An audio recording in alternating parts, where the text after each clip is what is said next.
boa tarde. Nós vamos falar sobre teorias pós-críticas e a equipe que vai apresentar é Luana, Gabriele, Lídia, Saulo, William, Sandy, Catarina, Clarice, Angélica e eu, Sofia. O que é teoria pós-crítica? Vou ler aqui um pouco e depois vou fazer uma pequena conclusão.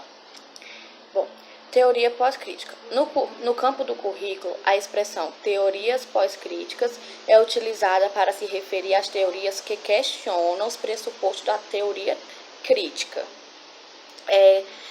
Teorias críticas marcadas pelas influências do marxismo.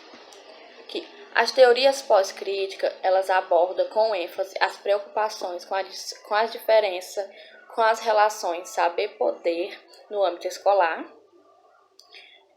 com o multiculturalismo, as diferenças culturais, raciais e étnicas, de etnias, e não é só uma questão de superação da teoria crítica, mas, segundo Silva, a teoria pós-crítica deve se combinar com a teoria crítica para nos ajudar a compreender os processos pelos quais, através de relação de poder e controle, nos tornamos aquilo que somos. Ou seja, aqui fala que a teoria pós-crítica ela veio para dar mais ênfase, realçar mais as questões de relação saber e poder no âmbito escolar, relações raciais, culturais e étnicas, né? Na questão do multiculturalismo, né? Relações culturais. E diz também que as teorias pós-críticas, ela não veio para se sobrepor, né, para as teorias críticas, ela não veio para, como eu posso dizer, ela não veio para substituir, mas sim para complementar. Ou seja, a teoria pós-crítica, ela veio para complementar a teoria crítica. Agora falar aqui sobre registros pós-estruturais, onde o registro pós-estrutural traz assim, o pós-estruturalismo se constitui em um debate significativo em que dois autores como Foucault e Lacan, eles inicialmente vinculados ao instrumentalismo, vão construindo teorias que acabam questionando as concepções estruturadas da linguagem, especialmente em torno da crítica de Saussure pela defesa das flutuações de sentido do significativo. Ou seja, para ele, o sentido do que falamos é sempre posterior ao ato de falar. Outro conceito aqui de estruturalismo é que, para Lopes, o estruturalismo não deve constituir como um movimento ou um conjunto de doutrinas comum, mas para o estruturalismo busca na abordagem Foucaultiana a sua análise do poder por meio do diagnóstico das estruturas de saber e poder e da denúncia das tecnologias da dominação. Então é isso. Os dois tópicos que eu abordei é a teoria pós-crítica e registros pós-estruturais. O pós-colonialismo, ele é um conjunto de teorias que analisa os efeitos do processo de colonização, seja para quem foi colonizado quanto para os colonizadores. Esses efeitos vai desde a questão política, literária, artística e por aí vai. Esse movimento ele surgiu por volta de 1980 com obras literárias, onde os autores dessas obras eles diziam que a colonização é influenciada ou foi influenciada por relações de poder e produção de conhecimentos em relação aos países colonizados. O pós-colonialismo ele busca a quebra de lógica de teorias internacionais, onde essas lógicas elas são baseadas nas lógicas dos colonizadores, sendo que há o eurocentrismo, onde os colonizadores acreditam que os europeus são detentores do conhecimento, detentores do poder, e que eles podem, através de seus conhecimentos, auxiliar os outros países a se desenvolverem, os países que não são colonizados. Outra questão é a quebra do imperialismo dos Estados Unidos. Eu trouxe o nome de alguns autores, que tem alguns que são latino-americanos e outros não. O Edward Said, Aimé Césaire, Henrique Dussel e Edgar Dulander. E aí, dentre os pós da pós-crítica, vai ter também o pós-moderno, que esse pós-moderno ele surgiu, está totalmente relacionado à pós-modernidade, na qual o seu início foi em 1950, e foi na mesma época que surgiu também o iluminismo, que é aquela ideia, aquele movimento, né, cultural que deu origem a ideias de liberdade política e econômica. E aí tem como características gerais nessa fragmentação da teoria pós-crítica a incredulidade perante as metanarrativas de legitimação da ciência e da ação humana, com as suas pretensões atemporais, emancipação do sujeito racional ou do trabalhador. Vai ter muito essa questão, vai ser estudada a razão, a verdade, a totalidade, o sujeito, o progresso, essas ideias de razão, ciência e racionalidade vão ser bem presentes na teoria pós-crítica e nesse pós, que é o pós-moderno, né? Inclusive, a teoria pós-crítica, ela proclama que estamos vivendo uma nova época histórica, que é a pós-modernidade. E aí vai haver distinções entre culturas, espaços e tempos, na qual são desafiados.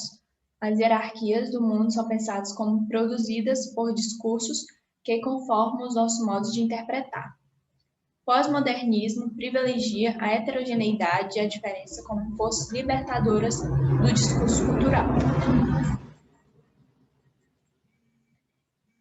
Valoriza a indeterminação, a fragmentação, o efêmero, o descontínuo, o caótico, sem pretender definir em nenhum momento o que há de eterno, universal e imutável nessa dispersão. Então, o pós-modernismo ele é uma reação ao modernismo, um afastamento dele, não uma sucessão linear à modernidade.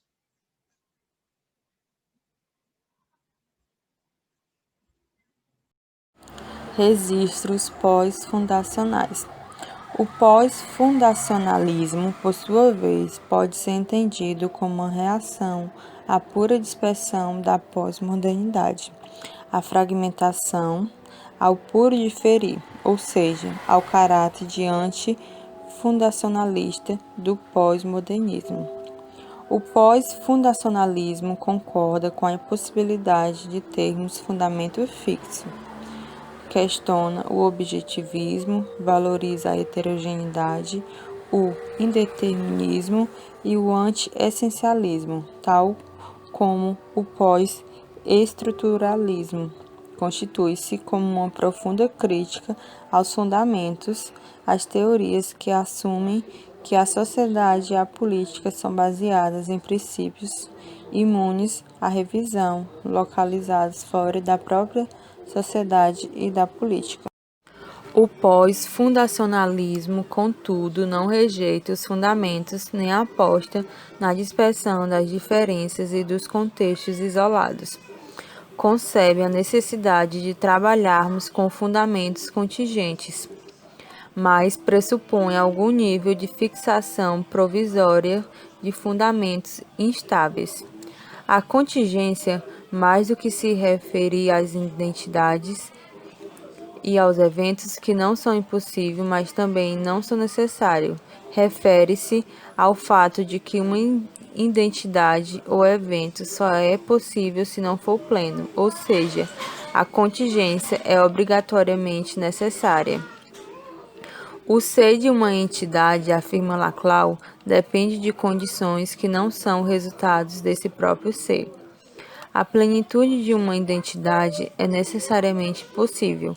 Ao contrário do que se pensava no passado, uma identidade, sociedade, Estado, sujeito, qualquer entidade, para existir, não precisa ter a sua plenitude prevista.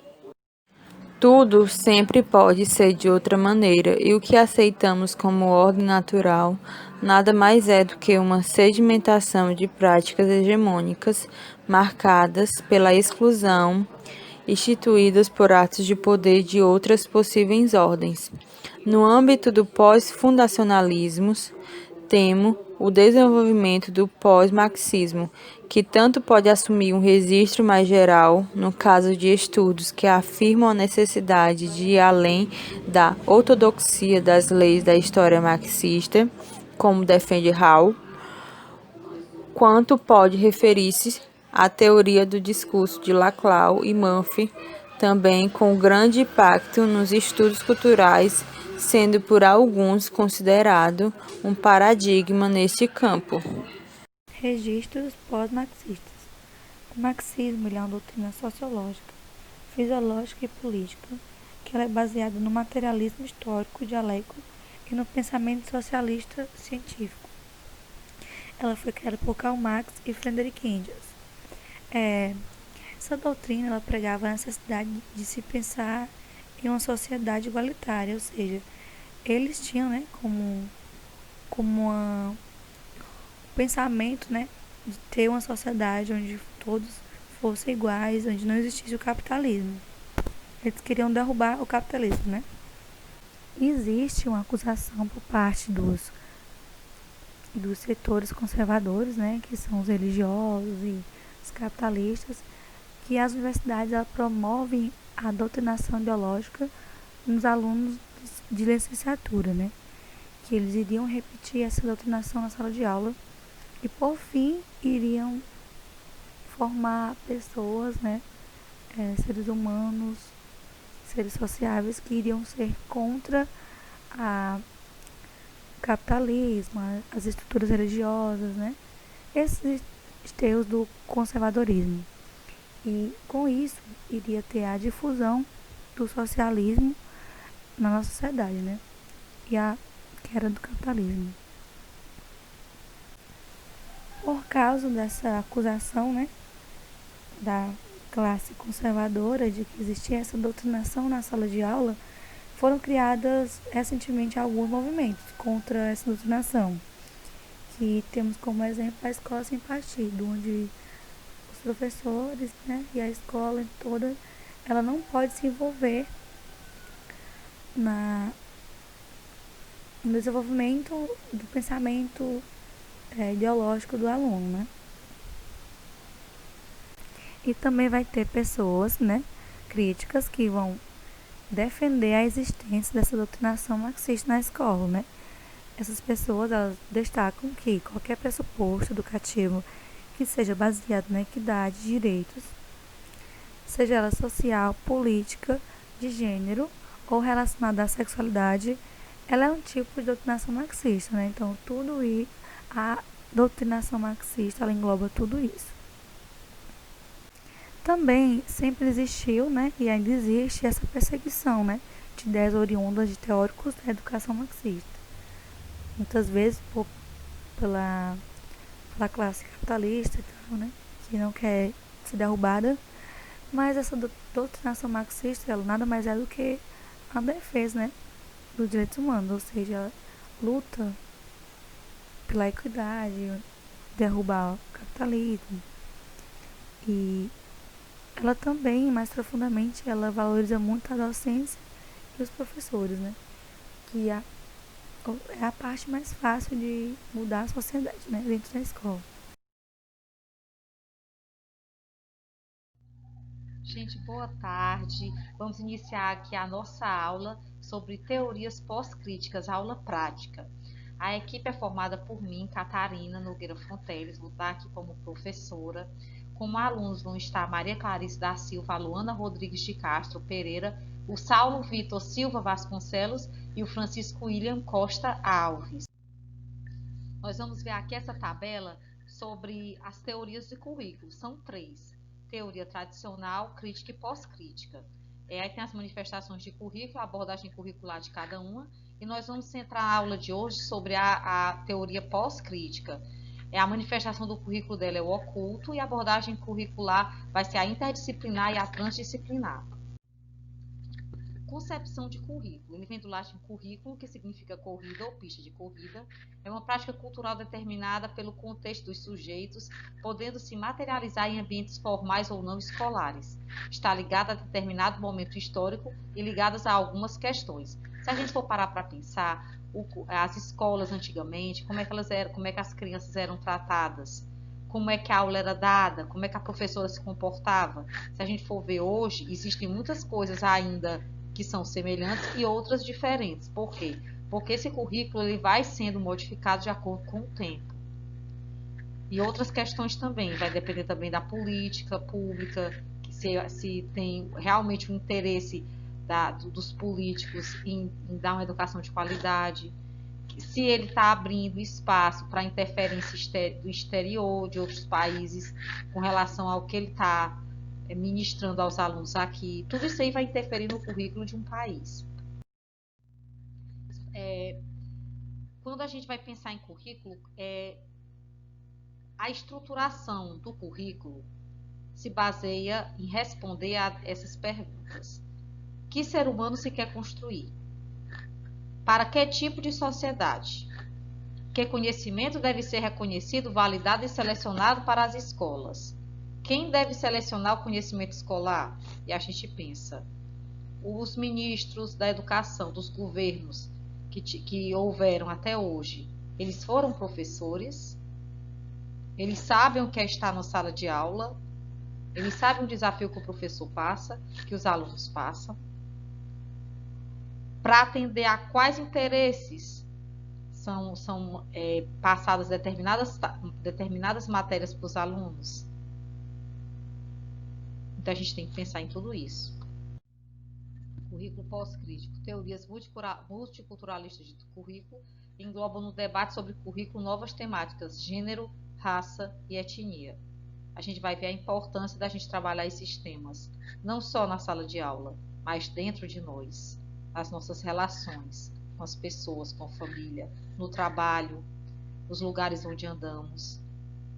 A partir do momento que nós repensamos os nossos pensamentos, os nossos comportamentos e sentimentos com relação a esses temas e mudamos o nosso paradigma, a vida e as pessoas, a sociedade também muda, porque ela é formada por cada um de nós. Registros pós-estruturais. O debate significativo, o questionamento das concepções estruturais de linguagem, a desconstrução da estrutura do signo. Todo conhecimento é então interpretado como um discurso e conectado ao poder, a questão do conhecimento, da importância do conhecimento. Por que é que a classe dominante não quer que a classe popular tenha acesso ao conhecimento? É só aquilo fracionado. Por que é que durante certo tempo tentou-se tirar a arte e a filosofia do ensino? O poder não é apenas repressivo, mas pode ser produtivo, se bem canalizado. Se for para o bem da sociedade, para que todos cresçam, todos aprendam, sempre voltado para o bem do coletivo. Ele é produtivo, nesse sentido. Concepções pós-críticas de currículo. Principais autores, Miguel Arroio, Tomás Tadeu da Silva. Identidade, alteridade, subjetividade, significação de discurso, saber poder, cultura, gênero, sexualidade, etnia, raça e multiculturalismo. Todas essas concepções vão ser trabalhadas, a maioria delas, de forma sucinta.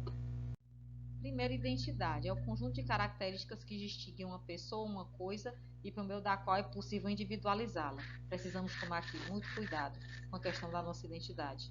Até que ponto a nossa identidade é construída pela mídia, pelo poder público? É construída por tradições arcaicas?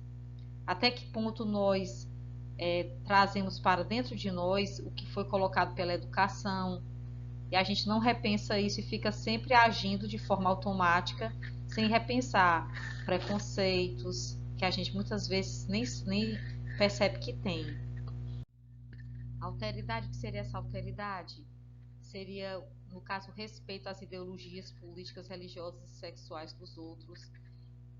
A alteridade é necessária para que haja um convívio harmônico no ambiente de trabalho e com pessoas de diversas nacionalidades. Para que a sociedade seja menos violenta, é necessário que se cultive a tolerância. Para que haja tolerância, é necessário que a gente conheça o outro. A partir do momento que determinada raça é a dominante, determinada religião é a certa, determinado partido político é o melhor, nós não vamos conseguir trabalhar a tolerância. A partir do momento que eu acho que só eu estou certa, que só eu tenho razão, que eu sou melhor que os outros, a gente não vai conseguir ter uma sociedade mais justa. Então, a alteridade precisa ser trabalhada. Subjetividade. Cada indivíduo tem suas próprias experiências de vida. Cada indivíduo irá se posicionar no mundo de acordo com seus valores, princípios e construção. As particularidades de um indivíduo são indicativos de sua posição na sociedade. O que a gente pensa, o que a gente sente, como a gente se posiciona, os nossos desejos, eles vão interferir aonde a gente vai chegar. Cultura. Conjunto dos hábitos sociais e religiosos, das manifestações intelectuais e artísticas, normas de comportamento, saberes, hábitos ou crenças que diferenciam um grupo do outro. Temos aí um exemplo de festa junina, bastante popular no Nordeste do Brasil e também em alguns estados do Norte. Gênero. Grande desafio. As conquistas do gênero feminino na sociedade. Homens e mulheres vivem sob determinadas condições fruto das relações sociais. Problemática do gênero na atualidade, para a gente pensar. A representatividade das mulheres atualmente no poder político. Será que nós estamos bem representadas? O poder de escolha afetivo sexual, será que a mulher tem esse poder? As conquistas e os desafios. Etnia e raça. Construção de pontes que aproximem as realidades de negros e brancos. Conquistas e desafios. Até que ponto a gente acha que o país não tem racismo? Até que ponto a gente acredita nessa história? Até que ponto a gente não para pensar na quantidade de negros nos bairros ricos, a quantidade de negros nos bairros pobres, a quantidade de negros nos trabalhos braçais, a quantidade de negros como médicos, como enfermeiros, como políticos. Se a gente for parar para pensar, a gente vê que não existe igualdade. Tarefa. Conforme combinado com a turma, não é? Clarice, Luana, Saulo e William, nós fizemos aquele sorteio que a gente tinha combinado. Para cada um de vocês vai fazer um depoimento rápido sobre o que vocês têm de vivência sobre determinado assunto. Eu quero consciência crítica, que vocês pensem se colocando com relação a esse tema. A Clarice, a gente sorteou, a Clarice ficou com identidade cultural, a Luana com identidade de gênero, o Saulo com política e o William com racismo. Quero agradecer a vocês a atenção e eu aguardo os vídeos de vocês. Obrigada. Então, professora, como você falou, a teoria pós-crítica, ela se divide em diversas facetas, né? E a identidade cultural é uma delas. A gente sabe que existem diferentes pessoas com diferentes línguas, com diferentes jeitos, com diferentes modos, com diferentes etnias, né? E é isso que forma a nossa diversidade cultural e a nossa identidade. Cada pessoa tem uma identidade própria, uma identidade sua, uma identidade diferente, né? E cabe a gente respeitar essas pessoas. E, tipo, por exemplo, os índios, eles têm a identidade deles próprias. E desde aquele período de colonização indígena, eles eram criticados. Eles eram chamados de sem língua, porque a linguagem que os portugueses tinham naquela época era de uma forma, e como a deles era uma linguagem diferente, eles não concordavam e eles criticavam a linguagem indígena e chamavam eles de sem língua, sem cultura. E eles têm a identidade deles, a identidade própria. Assim como a gente, cada pessoa tem a sua religião, a gente tem que respeitar, tem que ter tolerância religiosa, a gente sabe o quanto que é difícil isso hoje em dia, né? É bem notória a questão da intolerância religiosa dentro da sociedade que a gente vive. E cada um tem a sua forma de agir dentro daquele ambiente que está inserido.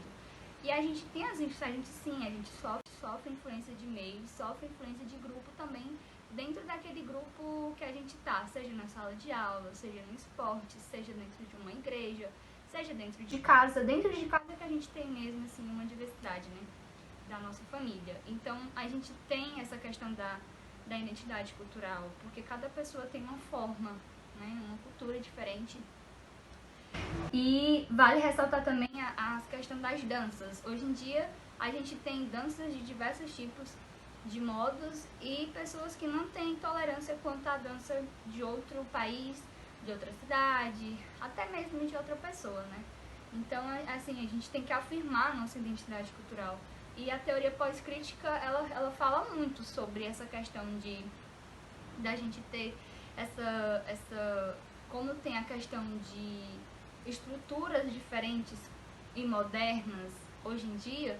A gente sabe que a gente está no século XXI e no século XXI a gente tem que realmente respeitar essa identidade cultural dentro desses aspectos de teoria pós-crítica. Então, a minha contribuição para a sua aula, que foi bastante interessante, foi bacana ver você falando sobre isso e englobando todos esses assuntos bem diversificados. Foi bastante interessante e contribuiu bastante para o nosso modo de pensar e visão de vida também. Então, professora, essa questão, né, da desigualdade de gênero é um assunto, né, que é bem debatido, principalmente nessa questão da escola, né, de ser um assunto trabalhado na sala de aula, mas tem opiniões e opiniões, né, sobre isso, pela questão de muitos não apoiarem.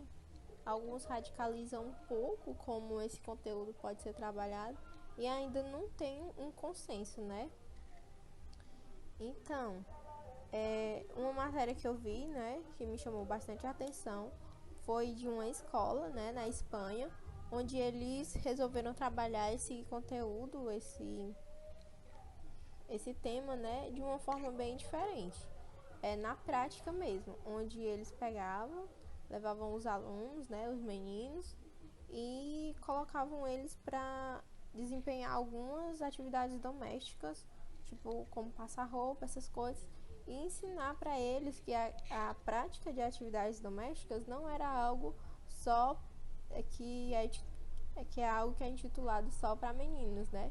Que essa prática não é para ser feita só por mulheres. Os homens também podem fazer, como qualquer outra pessoa que viva, né, naquele lar. E eu achei essa prática bem interessante da escola, e a gente sabe que a escola ela pode ser e ela é, né, o principal instrumento de formação. E na escola, se caso for trabalhado da maneira devida, esse tema vai acabar com muita violência, muito ódio que acaba sendo implantado por essa desigualdade de opiniões, botando um sexo sendo inferior a outro, colocando um como inferior a outro. E é isso. Bom, professora, as pessoas têm falado muito que o racismo não existe mais, que no Brasil ele é extinto. Mas, embora que nós tenha evoluído muito em relação a isso, com leis, debatendo sobre isso, a gente percebe que ele está muito presente no nosso cotidiano, principalmente quando assim a maioria de nós brancos vê um negro, e quando vê essa pessoa começa a guardar os seus pertences, achando que essas pessoas são ladrões, bandidos e etc. E este ano tem acontecido muito isso, principalmente as televisões têm mostrado muito, como o caso da morte do João Pedro no Rio de Janeiro, o George Floyd nos Estados Unidos, e o mais recente com o jogador Neymar, que acusou outro jogador de ter sido racista com ele em um jogo. E a gente tem que discutir muito isso, porque embora existam leis e políticas públicas, o racismo está muito presente no nosso cotidiano. Bem, professora, falando um pouco sobre a política, já que a gente está vivendo um período de campanha eleitoral, a gente percebe que no Ceará, principalmente, e na nossa região, do Vale do Acaraú, que o coronelismo nunca deixou de existir. Porque você pode prestar atenção que em cada cidade, em cada município, existe uma família, geralmente detentora de muito poder econômico, que tenta também ganhar poder político. E já que elas são famílias oligárquicas, né, detetoras de muito poder, elas trazem velhos hábitos consigo, que é o voto de cabresto e a troca de favores. O voto de cabresto, a gente, como essas famílias são detetoras de poder econômico, geralmente de fazendas e fábricas e outras indústrias, elas têm trabalhadores. E estes trabalhadores são forçados a ter que votar nos seus candidatos, porque eles correm o risco de perder o emprego. E a troca de favores, a gente percebe até hoje, que como eles são detentores de muito poder econômico, eles têm grande capacidade de fazer obras, muitas obras. Além disso, eles sempre tentam se manter na gestão. Mesmo seja trocando de familiares ou amigos, eles sempre tentam manter o poderio político-econômico. E isso tudo vai contra os princípios da democracia, porque quando a família se instaura numa gestão, no controle da cidade, é quase impossível outra oposição conseguir derrubá-la. Ou seja, não pode haver mudança e não pode haver progresso de outra vinda de outra parte, a não ser daquela que está no poder.